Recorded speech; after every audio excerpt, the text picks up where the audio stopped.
A ruthless teen killer, Patrick McVeigh seemed completely untouchable, masking his greed behind a charming facade that fooled nearly everyone in his orbit. He openly taunts the victim's family in court, confident his deceptions would hold, while investigators race to uncover a history of devastating financial fraud. But the entire case would hinge on the one person he never expected to betray him, when his own sister exposes his single darkest lie. The last thing Ella Martinez ever saw was the face of her business partner, a face she had trusted completely, twisted into a mask of cold financial calculation. In the tough, blue-collar neighborhoods of Philadelphia, Pennsylvania, loyalty was a currency more valuable than cash, but for 17-year-old Patrick McVeigh, it was merely a resource to be liquidated. The city, with its historic bones and a famously short fuse, had seen its share of violence, but the murder of Ella Martinez felt different, a betrayal that left a uniquely bitter taste. It was a crime not of passion but of profit, an entry on a ledger written in blood. Ella had been the heart of their small tech startup, a brilliant coder with an infectious optimism that had convinced investors to take a chance on two teenagers with a dream. She poured her life savings, a modest inheritance from her grandparents, into the company, believing in Patrick's talent for marketing and his seemingly endless charisma. That charisma, however, was a meticulously crafted illusion, a tool he used to build a labyrinth of lies and false promises. In a city built on a blue-collar work ethic, Patrick was a con artist in the making, and Ella was his masterpiece of deception. The discovery was made on a Tuesday morning, the air thick with the damp chill of the Schuylkill River. Ella's father, after 2 days of unanswered calls, had used his spare key to enter her small row house in the Fishtown neighborhood, a place where the old city met the new. The scene inside was one of sterile, calculated violence. There was no sign of a struggle, only the quiet, brutal finality of a life extinguished for convenience. The Philadelphia police, accustomed to chaos, were struck by the orderliness of it all, the chilling indication that this was not a random act but an execution. Patrick was the one who called the police, his voice a perfect performance of panicked grief, a detail that would later be scrutinized with nauseating clarity. He told them he had been trying to reach Ella for days, worried about their upcoming presentation to a new venture capital firm. He painted a picture of a loyal friend and partner, terrified for her safety in a city that could turn on you in an instant. It was the first of many lies, the foundation of a narrative designed to frame him as a secondary victim, a young man whose ambition and friendship had been shattered by a senseless tragedy. The city's short fuse began to burn as the initial shock wore off, replaced by a simmering suspicion among those who knew the young pair. Ella was universally loved, a bright, ambitious woman who volunteered at a local animal shelter and always remembered her neighbors' birthdays. Patrick, on the other hand, was seen by some as too polished, his charm feeling less like genuine warmth and more like a high-pressure sales tactic. He drove a car that seemed too expensive, wore clothes that were out of place in their working-class circle, and spoke of a future that seemed detached from the reality of their struggling startup. Detective Mark Campbell, a veteran of the Philadelphia Homicide Division, felt the disconnect from the moment he interviewed Patrick. The teenager's story was too smooth, his emotions too perfectly calibrated for the cameras that had already begun to gather outside the crime scene. Campbell's instincts, honed by decades of navigating the city's tough streets and even tougher criminals, told him that Patrick McVeigh was not a grieving friend. He was a predator who had shed his skin, and the investigation would be a slow, painstaking process of proving that the boy wonder was in fact a monster. The preliminary financial investigation revealed the first crack in Patrick's facade. The startup's bank account, which should have held over $100,000 from their latest round of funding, was nearly empty. Small, untraceable withdrawals had been bleeding it dry for months, a pattern of financial vampirism that pointed to someone with inside access. When confronted with this, Patrick feigned shock, suggesting Ella must have had a secret problem, a gambling addiction or a hidden debt. He was planting seeds of doubt, callously tarnishing the name of the woman he had murdered to save himself. Ella's family, a tight-knit clan with deep roots in the city, refused to believe it for a second. They knew her work ethic, her frugality, her unwavering dedication to making their joint venture a success. They provided investigators with emails and text messages where Ella expressed growing concern over Patrick's spending habits and his evasiveness when she asked to see the company's financial records. She was on the verge of exposing him, planning to confront him the very week she was killed, a fact that turned Patrick's performance of grief into a sickening display of pure evil. The motive was becoming clear. It was a crime of absolute greed, a final brutal transaction to prevent the exposure of a long-term fraud. Patrick had not just killed his partner, he had been systematically robbing her for over a year, funding a life of luxury built on her trust and hard work. The murder was simply the cost of doing business, a final bloody measure to protect his intricate web of deception. In a city that prided itself on authenticity, Patrick McVeigh was a counterfeit human being, and the justice system was now tasked with exposing the rot beneath his polished veneer. The community's simmering anger was palpable. This wasn't a crime that could be explained away by desperation or a moment of rage. It was the result of a cold, parasitic relationship that had escalated to its only logical conclusion when the host threatened to remove the parasite. The media narrative quickly shifted from a tragic, random act of violence to the chilling story of a teenage sociopath hiding in plain sight. Philadelphia was now watching, waiting for the system to confirm what they already suspected in their gut, that the boy who cried wolf over his partner's death was in fact the wolf himself. The stage was set for a legal battle that would dissect the nature of evil and the terrifying ease with which it can masquerade as friendship. The arrest of Patrick McVeigh took place just 6 days after Ella Martina's body was discovered, a swift and decisive action driven by the mounting financial evidence and the inconsistencies in his story. Detectives arrived at his parents' suburban home, a place of manicured lawns and quiet conformity that stood in stark contrast to the gritty reality of his crime. There were no tears, no shock, no denial when the cuffs were placed on his wrists. Instead, Patrick seemed almost relieved, as if the curtain had finally risen on the performance he was born to give. He carried himself not like a scared teenager, but like a star taking the stage for his most important role. In the sterile confines of the interrogation room at the Philadelphia Police Department headquarters, the real Patrick McVeigh began to emerge. Seated across from Detective Campbell, he was the picture of unearned confidence, a pathological liar so convinced of his own fabrications that he saw the truth as a minor inconvenience. He constructed a complex and detailed alibi, claiming he was at a solo movie screening across town, even providing the title of the film and a critique of the cinematography. It was a lie built on a foundation of pure contempt for the intelligence of the officers he was speaking to. He described his last conversation with Ella, inventing a story about her being distraught over a secret older boyfriend who was pressuring her for money. He painted a vivid picture of a woman unraveling, a narrative designed to shift the blame onto a phantom figure while positioning himself as her concerned confidant. Each lie was delivered with unwavering eye contact and a steady voice, a performance of deception so practiced it was clear this was not his first time manipulating the world around him. Detective Campbell, a man who had seen every type of liar the city could produce, recognized the pattern immediately. This was not just dishonesty, it was a fundamental disconnection from reality. When Campbell presented Patrick with cell phone tower data that placed him within a block of Ella's house at the time of the murder, the teenager's composure didn't crack, it hardened. He simply shifted his story, claiming he had gone to check on her but left when she didn't answer the door, deciding not to mention it earlier to avoid causing her family unnecessary worry. The ease with which he abandoned one elaborate lie for another was breathtaking, a display of mental gymnastics rooted in a profound narcissistic belief that he could talk his way out of anything. He showed no shame in being caught, only a flicker of annoyance that his audience wasn't appreciating the artistry of his fiction. The interrogation stretched for 4 hours, a masterclass in sociopathic deflection. Patrick answered questions with condescending questions of his own. He corrected Campbell's grammar, and he feigned concern for the detective's long hours, suggesting he should get some rest. It was a psychological power play, an attempt to reverse the roles and establish himself as the one in control of the room. He seemed to relish the attention, the focus, the feeling of being the center of a high-stakes drama he had authored himself. This was not a suspect being questioned, it was a king holding court.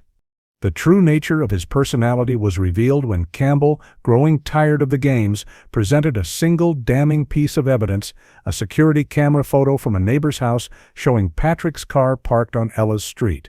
The timestamp on the image directly contradicted his new alibi. For the first time, Patrick's smug demeanor faltered, but it wasn't replaced by fear or remorse. It was replaced by a flash of pure, unadulterated rage, a brief glimpse of the monster beneath the mask, angry not that he had been caught, but that his intellectual superiority had been successfully challenged. He quickly recovered, launching into a new fabrication. He claimed he had lent his car to a friend that night, a friend he conveniently couldn't name because it would get them into trouble with their parents. The lies became more desperate, more transparently false, yet he delivered them with the same arrogant conviction. He was like a gambler doubling down on a losing hand, utterly incapable of admitting defeat. His contempt for the investigators was so profound that he believed even the most absurd lie was more plausible than the simple, damning truth. The interrogation ended not with a confession, but with a stalemate. Patrick McVeigh had not admitted to anything, but his web of lies was so tangled and self-contradictory that it served as a confession in itself.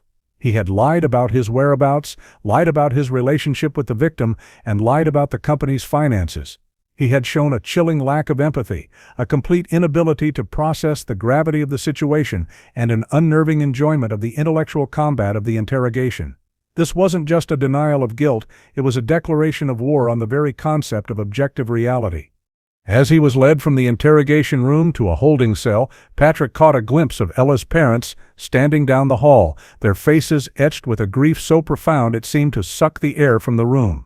He didn't look away in shame or sorrow. He met their gaze, and for a fleeting moment, a small, almost imperceptible smirk played on his lips. It was a look of triumph, the expression of a con artist who had just closed a deal, a final silent taunt that confirmed everything Detective Campbell already knew. The Philadelphia District Attorney's Office, led by the sharp and formidable Audrey Ross, knew they had a difficult case ahead. Without a confession or a murder weapon, they would have to build their case on a mountain of circumstantial evidence, meticulously deconstructing Patrick's lies for the jury. But they also knew they had a powerful weapon on their side, Patrick McVeigh himself. His arrogance, his contempt, and his pathological need to control the narrative would, they hoped, be his own undoing in a courtroom, where the truth has a way of asserting itself even against the most skilled and dedicated of liars. With Patrick McVeigh in custody, prosecutor Audrey Ross and her team began the arduous task of excavating the truth from the mountain of lies he had constructed. They started with the finances, following the digital breadcrumbs that Patrick believed he had cleverly concealed. What they uncovered was not just a simple case of embezzlement, it was a portrait of a financial parasite who had systematically latched onto a trusting host and drained her of every resource, both professional and personal, long before he decided to end her life.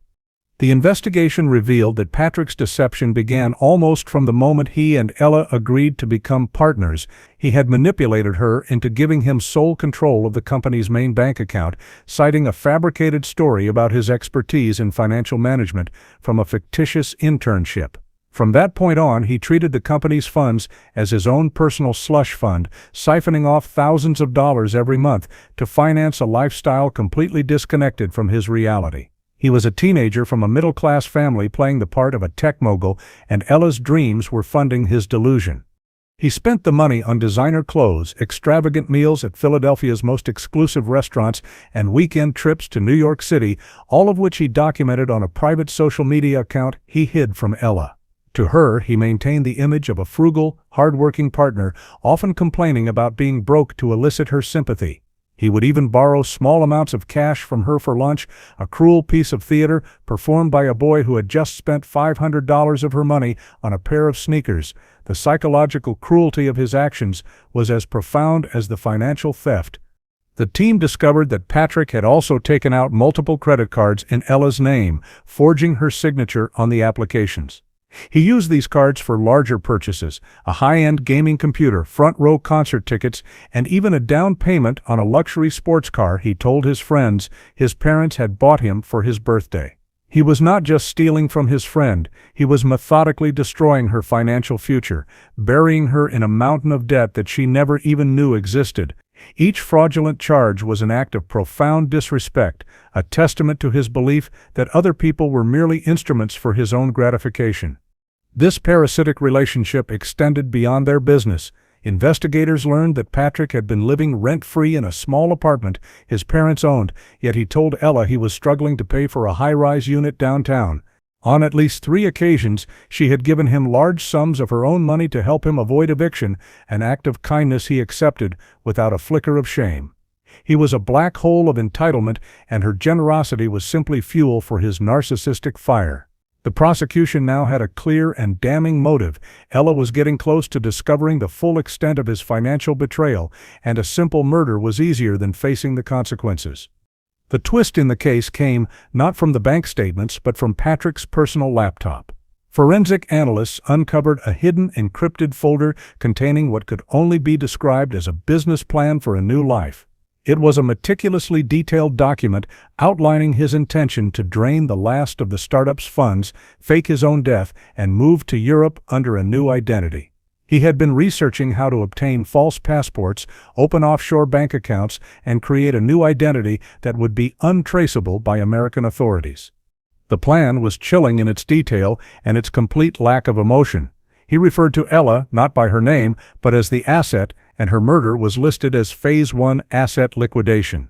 The document read like a corporate strategy memo, a cold and clinical outline for a hostile takeover of a human life. He had planned to kill her, drain the accounts, and disappear, leaving her family to believe she had been the victim of a random robbery while he began a new life of luxury funded by her murder. This discovery transformed the case from a crime of greed to a crime of profound, premeditated evil. The file also contained a list of potential future targets. He had been researching other young entrepreneurs in the Philadelphia tech scene, evaluating them based on their wealth, their level of trust, and their perceived vulnerability. Ella Martinez was not his final victim, she was his first. He was a budding serial con artist, and his ambitions were escalating from financial fraud to murder as a tool of business. The investigation had uncovered not just a killer, but a monster in development. This evidence provided Audrey Ross with the narrative she needed for trial. She could now paint a picture of a defendant who was not a teenager who made one horrible mistake, but a cold, calculating predator who had been grooming his victim for over a year. He was a financial parasite whose ultimate goal was to consume his host entirely. The defense would undoubtedly try to portray him as a troubled kid who panicked. But this document was a direct refutation of that, a manifesto of his malevolent intentions written in his own words. The atmosphere in the city, already tense, grew darker with these revelations. The story of the secret ledger and the escape plan leaked to the press, and the public's perception of Patrick McVeigh solidified. He was a modern-day monster, a child of privilege who saw other human beings as nothing more than obstacles or opportunities. The blue-collar soul of Philadelphia, a city that respects hard work and honesty above all else, was collectively revolted. The stage was now set for a trial that would feel less like a search for guilt and more like a formal exorcism of an evil that had taken root in their community. In the months leading up to the trial, Patrick McVeigh was held at the Philadelphia Industrial Correctional Center, a place far removed from the world of luxury and influence he had tried to build for himself. Confined to a small cell, stripped of his designer clothes and his audience, his arrogance began to curdle into a more volatile form of defiance. He saw the legal process not as a reckoning for his actions, but as an elaborate and deeply unfair conspiracy designed to persecute him for his superior intellect and ambition. His interactions with his court-appointed defense attorney, Charles Fisher, were a case study in narcissistic contempt. Fisher, a seasoned public defender who believed everyone deserved a vigorous defense, found himself in an impossible position. Patrick refused to cooperate, treating their strategy sessions as a pointless formality. He would doodle on legal pads, correct Fisher's pronunciation, and openly laugh at the suggestion that he should show some semblance of remorse to the court. He was not interested in a defense, he was interested in continuing his one-man show. The central conflict of this pre-trial phase emerged from a letter.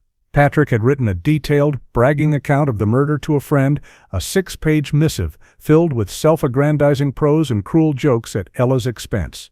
He had tried to have it smuggled out of the jail, but it was intercepted by a guard during a routine cell inspection. This letter was a prosecutor's dream, a written confession laced with the kind of unrepentant evil that would horrify any jury. When Audrey Ross filed a motion to have the letter admitted as evidence, Patrick's arrogance reached a new peak.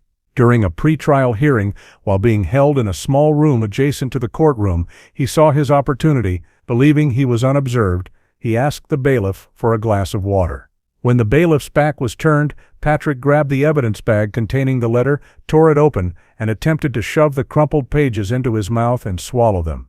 It was a desperate, primal act of a cornered animal, an attempt to literally consume his own words to prevent them from being used against him. The bailiff subdued him within seconds, pulling the soggy, half-chewed remnants of the letter from his mouth. The incident was a stunning display of pure, foolish arrogance. He had not only failed to destroy the evidence, but had, in the process, created an even more damning story for the prosecution. His attempt to eat his own confession was a physical manifestation of his guilt, a theatrical and undeniable admission of the letter's damning contents. The act demonstrated a consciousness of guilt so profound it was almost comical in its desperation. News of the incident spread like wildfire. The image of the sophisticated teen killer trying to eat a letter in a courthouse holding cell shattered any remaining illusion of his being a master manipulator. He was exposed as a petulant child throwing a tantrum, a common criminal whose schemes had finally run out of road. In the tough, no-nonsense culture of Philadelphia, this act was seen not as a clever gambit, but as a cowardly and pathetic display that only solidified his guilt in the court of public opinion. For his defense attorney, it was the final straw. Charles Fisher was a professional, but even he had his limits. The public and chaotic attempt to destroy evidence, committed in the very heart of the justice system, was an act of such profound disrespect for the law that it made a mockery of his role as an advocate. It demonstrated that his client was not just uncooperative, but actively hostile to his own defense, more interested in acts of chaotic defiance than in the logical process of a trial.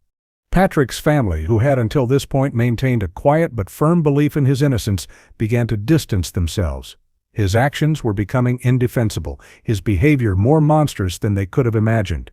The boy they had raised, the charming and ambitious son they knew, was being replaced by a caricature of a villain from a cheap crime novel.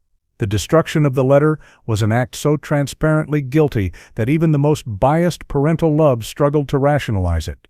Audrey Ross, meanwhile, knew she had been handed a gift. She could now walk into the trial and tell the jury not only about the financial parasitism and the cold-blooded murder, but also about the defendant's own desperate physical attempt to conceal his guilt. He had tried to swallow his own evil words, and the system had made him choke on them. The mask of remorse, which he had never bothered to wear, was now irrelevant. His true face had been revealed not by a clever prosecutor or a surprise witness, but by his own insatiable and self-destructive arrogance. The trial was about to begin, and the defendant had already started to cannibalize his own case. The trial of Patrick McVeigh began on a cold morning in October, the stone halls of the Philadelphia City Hall courtroom buzzing with a nervous energy. The case had captured the city's attention, a grim fable of ambition and betrayal that felt both shocking and strangely familiar in a world increasingly defined by curated online personas. As Patrick was led into the courtroom, dressed in an ill-fitting suit, he surveyed the gallery with the air of a celebrity walking a red carpet, a small, arrogant smile playing on his lips as he took his seat next to his beleaguered attorney. The prosecution, led by Audrey Ross, began its opening statement with a moment of poignant silence. She placed a large, vibrant photograph of Ella Martinez on an easel facing the jury, a picture of her smiling on a sunny day full of life and promise. This image of the victim, alive and happy, hung in the air, a stark and heartbreaking contrast to the cold reality of the crime. Ross wanted the jury to see not just a name on a legal document, but the human being whose future had been stolen for the price of a sports car and a European fantasy. Then Ross delivered her bombshell. She walked the jury through the evidence of financial fraud, the web of lies, and the calculated cruelty of Patrick's long-term deception. But the shocking fact that she had saved for her opening statement was not about the money. Forensic analysis of Patrick's computer had revealed something far more sinister than his escape plan, a meticulously designed, soundproofed room he was secretly building in the basement of a warehouse he had leased under a shell corporation. The room was equipped with restraints, a drain in the floor, and a one-way mirror, a custom-built chamber of horrors. A collective gasp went through the courtroom. Patrick's plan was never to just kill Ella and run. That was merely the first step. The warehouse, funded by the money he stole from her, was intended to be his personal murder castle, a place where his deceptions could escalate to their most monstrous conclusions. The list of other potential victims found on his laptop now had a terrifying new context. He was not just a con artist who had escalated to murder, he was an aspiring serial killer who had been methodically building his own private abattoir. The revelation turned the entire case on its head. This was no longer about a business partnership gone wrong, it was about stopping a predator before he could fully realize his horrifying ambitions. The jury, a cross-section of Philadelphia's diverse and tough-minded citizenry, stared at Patrick McVeigh with a new understanding. The smirking, confident teenager at the defense table was not just a murderer, he was a monster in his larval stage, and they were looking at the blueprints for the unspeakable evil he had planned for his future. Patrick's reaction to this revelation was perhaps the most damning evidence of all. As Ross described the details of the hidden room, he did not look shocked, scared, or ashamed. He looked proud. He leaned over to his attorney, Charles Fisher, and whispered something, a small, smug smile on his face, as if Ross were a professor praising his brilliant but misunderstood project. He was pleased that his genius had been recognized, even in this context, a display of malignant narcissism that was utterly chilling to behold. The victim's family wept openly, the horror of what had happened to their daughter now compounded by the horror of what could have come next. Her father, a stoic man who had worked in the city shipyards for 40 years, buried his face in his hands, his body shaking with a grief that was now mixed with a terrifying new dimension of rage. Ella had not just been murdered, she had been the seed money for a future campaign of torture and death. The defense's opening statement, by contrast, was a pathetic and feeble attempt to put out a forest fire with a water pistol. Charles Fisher, visibly shaken by his own client's reaction, tried to argue that the plans for the room were nothing more than a childish fantasy, the dark writings of an imaginative but harmless teenager. But the argument rang hollow. The jury had seen the detailed architectural plans, the receipts for building materials, the search history for soundproofing foam and industrial locks. This was not a fantasy, it was a work in progress. The first day of the trial concluded with the indelible image of Patrick McVeigh, the aspiring monster, looking not at the judge or the jury, but at the gallery, at the reporters, at the public. He was scanning the crowd, his eyes searching for the recognition he so clearly craved. He had authored a horror story, and he was now basking in the terror it had created. The city of Philadelphia, with its unflinching gaze, stared back, no longer seeing a boy, but a void, an emptiness that had sought to fill itself with the lives and dreams of others. The question of his guilt already felt settled. The only question that remained was how many lives had been saved by his capture. As the trial entered its second week, Audrey Ross began to systematically construct a cage of evidence around Patrick McVeigh, each piece a steel bar, locking him further into his own lies. The prosecution presented a dry but damning parade of financial experts, bank managers, and credit card fraud investigators who meticulously detailed the scope of Patrick's financial parasitism. The jury saw forged signatures, falsified invoices, and a complex web of shell accounts designed to hide the slow, steady bleeding of Ella's company. Through it all, Patrick watched with a detached air of boredom, as if he were observing a particularly tedious lecture on a subject he had already mastered. The emotional core of the prosecution's case began with the testimony of Ella's friends and family, who painted a heartbreaking picture of her final months. They described her growing anxiety, her confusion over the missing funds, and her fear of confronting the friend she had trusted so implicitly. They spoke of a vibrant, brilliant young woman slowly being gaslighted into believing she was incompetent, a cruel psychological game Patrick played to keep her off balance while he continued his theft. Her own words came to life as Ross read aloud emails in which Ella apologized to Patrick for questioning his integrity, a testament to his insidious manipulative power. The digital evidence was overwhelming.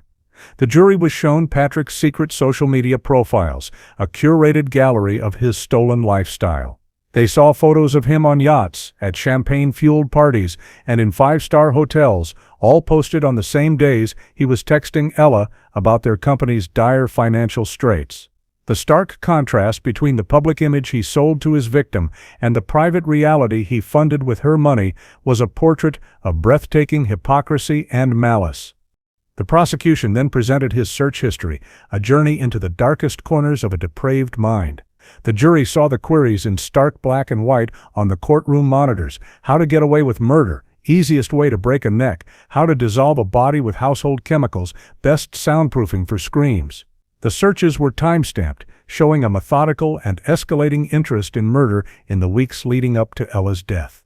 Charles Fisher could only argue that his client was a fan of crime fiction, an explanation so flimsy it was an insult to the jury's intelligence. Then came the mid-trial twist, the moment that elevated the case from a single, horrific murder to something far more extensive. Audrey Ross called a surprise witness to the stand, a forensic geologist from the Pennsylvania State Police. He testified about analyzing soil samples taken from a shovel found in the trunk of Patrick's car. The soil contained a unique combination of minerals and trace elements that did not match the area around Ella's home or any other property associated with Patrick. It was a dead end until, on a hunch, the lab ran the sample against a database of soil from unsolved crime scenes across the state. They found a match. The soil from Patrick's shovel was a perfect match to the soil found at the burial site of another body, a young man named David Olson, a former business associate of Patrick's who had vanished without a trace 2 years earlier from a neighboring county. And Olson's case had gone cold, a missing person report that had eventually been filed away as a probable runaway, but now this newly discovered forensic evidence provided a direct physical link between Patrick McVeigh and a second similar crime. The courtroom fell into a stunned silence. Patrick McVeigh was not just a murderer, he was a serial killer.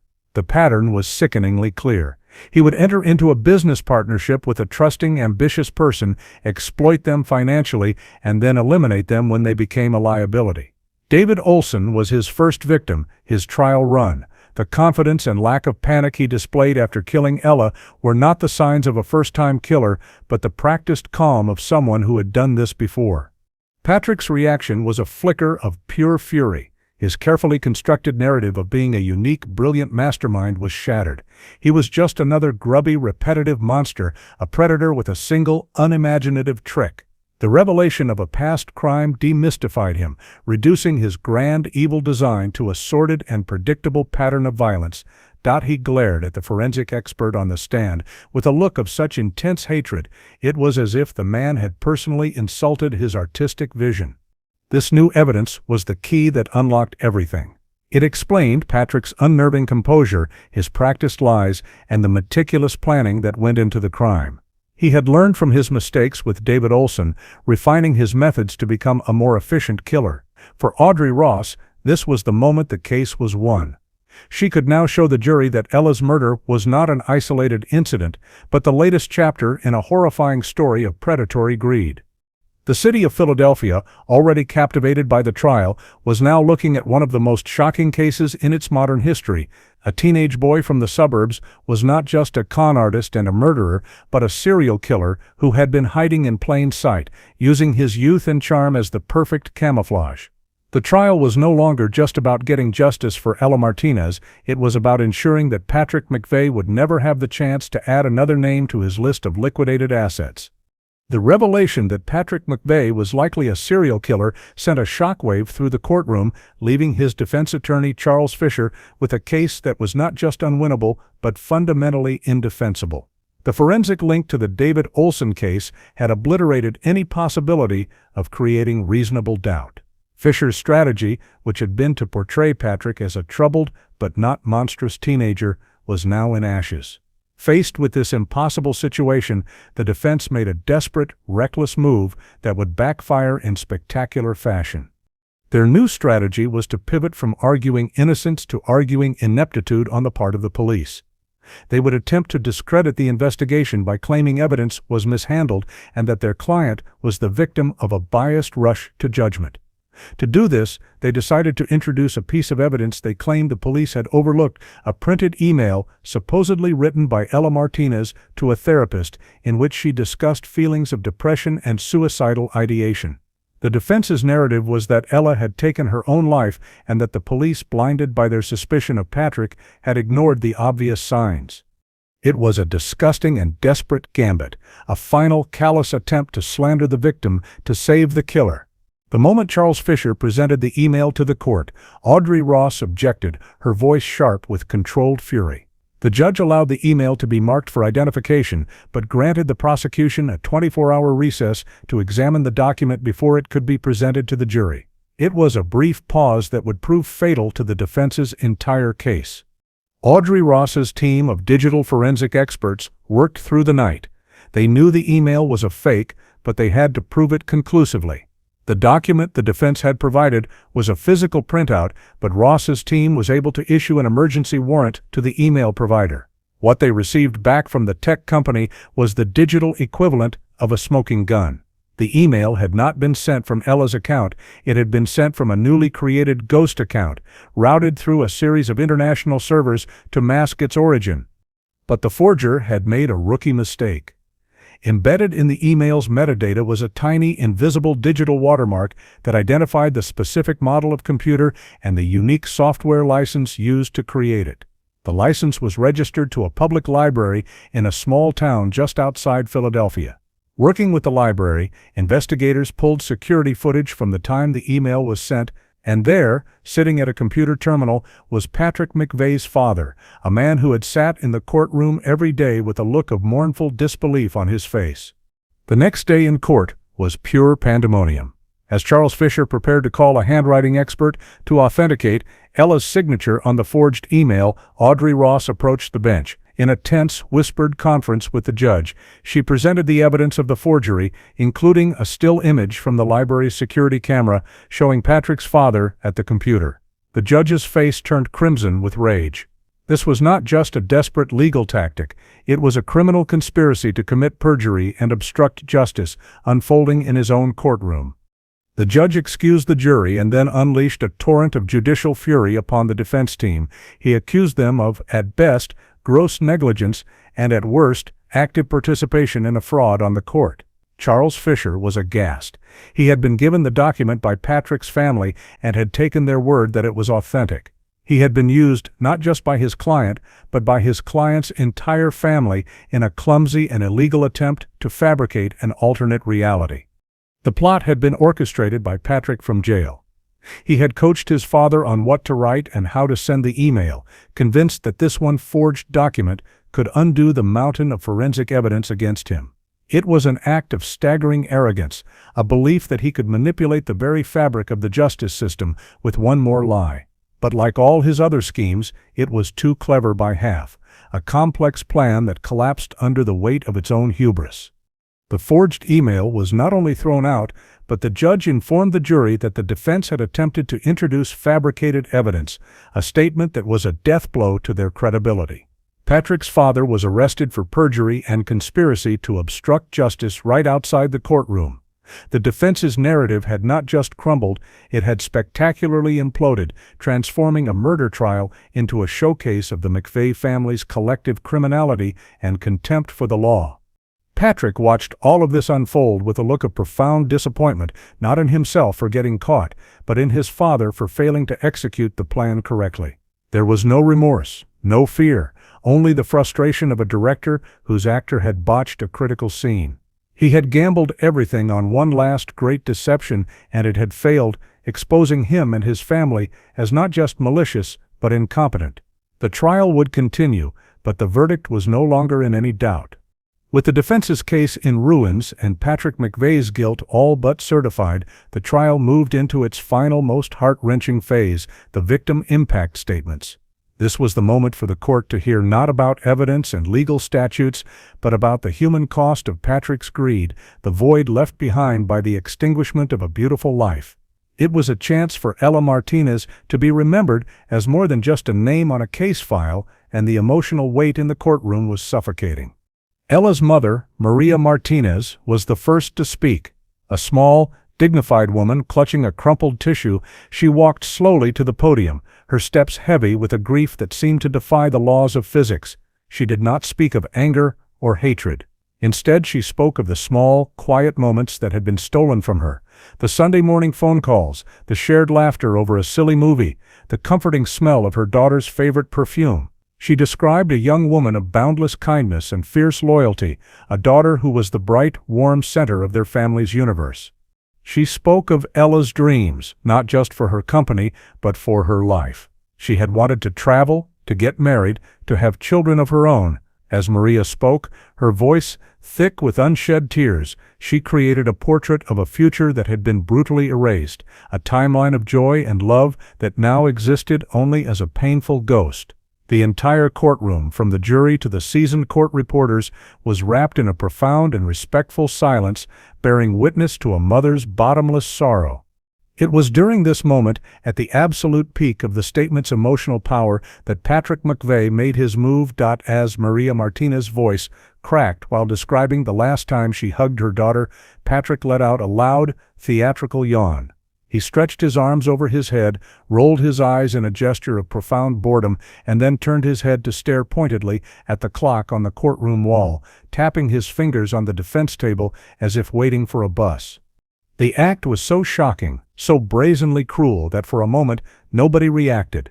It was a gesture of contempt so complete and absolute that it seemed to break the basic rules of human decency. He was not just ignoring the pain he had caused, he was actively mocking it, treating a mother's cry of anguish as a tedious interruption in his day.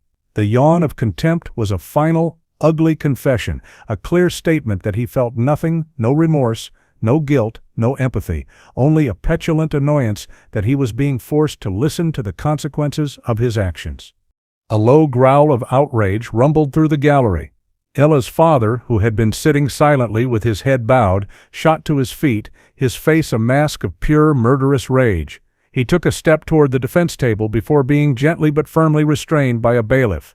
The judge banged his gavel, his own face pale with disbelief and disgust.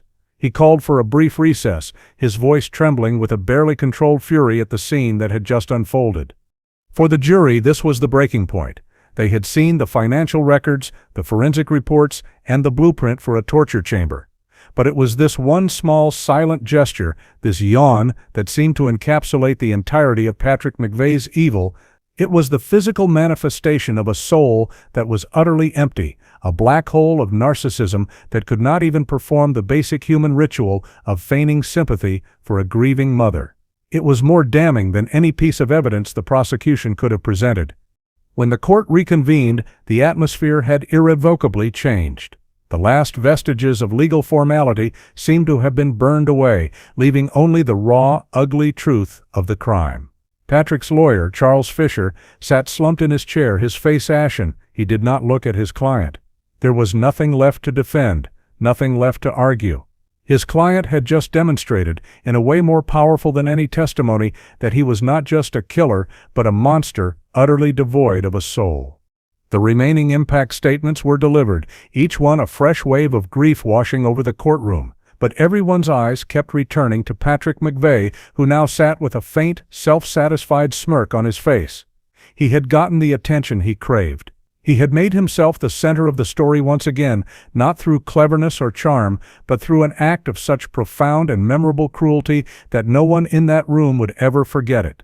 He had lost the trial, but in his twisted mind, he had won the moment. The defense, now operating in a state of pure desperation, had one final move to make, in a last-ditch effort to generate a shred of sympathy for their client. They decided to call a character witness, Patrick's older sister, Chloe McVeigh.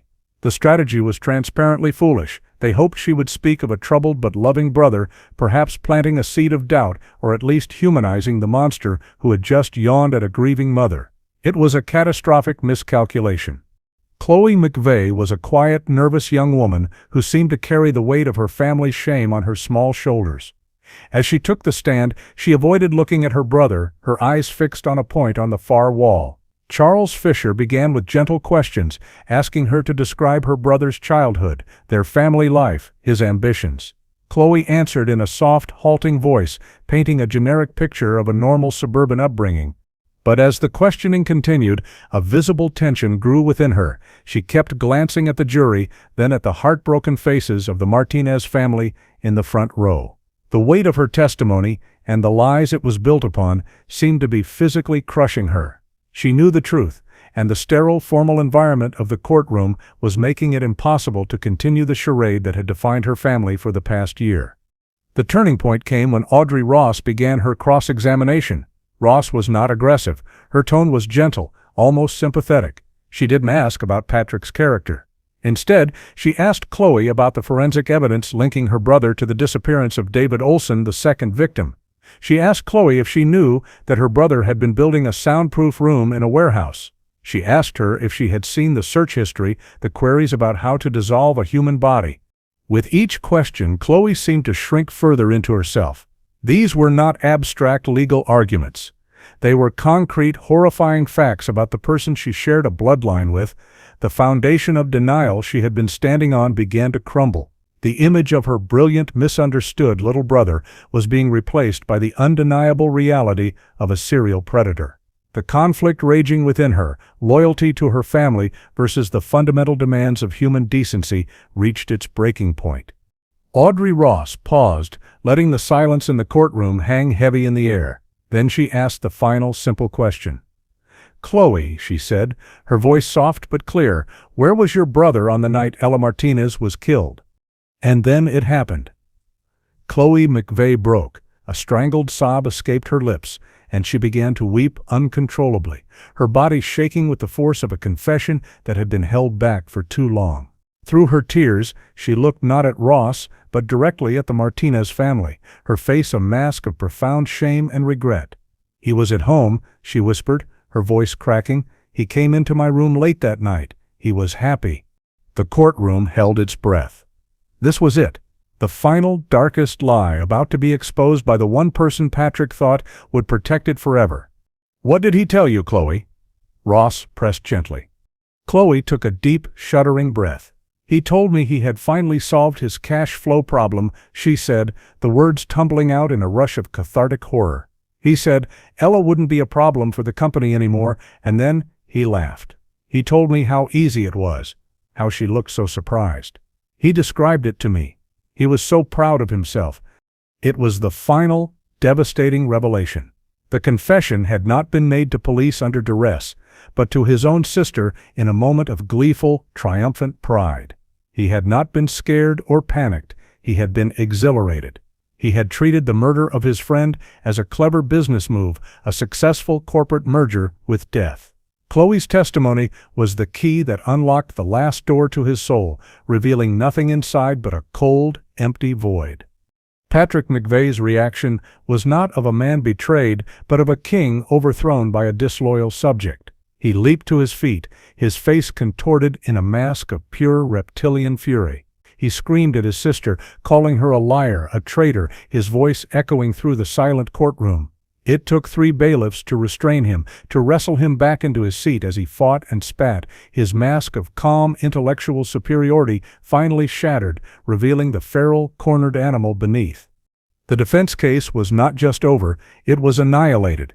His own sister, called to the stand to save him, had instead provided the final irrefutable proof of his monstrosity. She had exposed his darkest lie, not that he was innocent, but that he was even remotely human. The jury had heard the truth, not from a lawyer or an expert, but from a family member who could no longer bear the burden of covering for a monster. Justice for Ella Martinez and for David Olson was now, finally, inevitable. The jury's deliberation was a mere formality, a brief postscript to a story whose ending had already been written.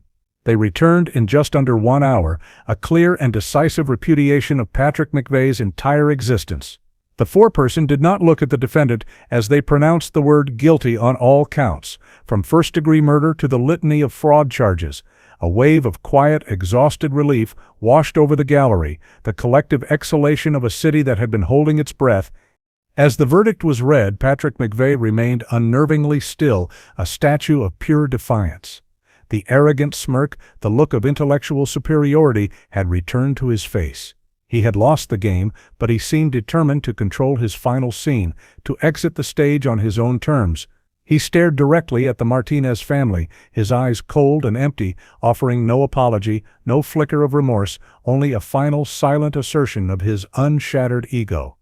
Weeks later, at the sentencing hearing, the courtroom was once again packed. This was not about determining guilt, but about the formal imposition of consequence, the moment the system would officially declare that Patrick McVeigh's life, as he knew it, was over. Ella's father delivered a final, powerful statement, speaking not to the judge, but directly to his daughter's killer. He did not speak of forgiveness, but of the legacy of kindness and brilliance that Patrick had failed to extinguish, a legacy that would outlive him 1,000 times over.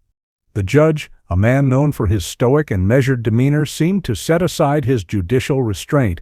He spoke directly to Patrick, his voice dripping with a contempt he made no effort to conceal. He called him a cancer on the human soul and a monument to the emptiness of evil. He recounted the evidence in stark, brutal terms: the financial predation, the meticulously planned murder, the aborted dream of a torture chamber, and the final, unforgivable act of yawning at a mother's grief. When the judge asked if the defendant had anything to say before the sentence was imposed, a hush fell over the room. Patrick McVeigh rose slowly to his feet, his chains clinking in the silence. He turned, not to the judge, but to his sister, Chloe, who sat weeping in the gallery, and to the Martinez family, who watched him with a mixture of pain and steely resolve. And then, his mask of control finally spectacularly disintegrated. What came out of his mouth was not a plea for mercy or a final lie, but a torrent of pure, undiluted venom. "You think this is over?" he screamed, his voice raw with a rage that was both terrifying and pathetic. He laughed, a high, unhinged sound that chilled the blood. "I'll see you all in hell," he shrieked, his eyes wild with a madness that had been lurking just beneath the surface all along. It was his final defiant act. As the judge sentenced him to 2 consecutive life sentences without the possibility of parole, ensuring he would die in a cage, Patrick began to spit toward the victim's family. He fought against the bailiffs who swarmed him, a thrashing, screaming whirlwind of hate. He shouted a final chilling threat, a promise of violence so graphic and specific that it caused several people in the gallery to cry out in fear.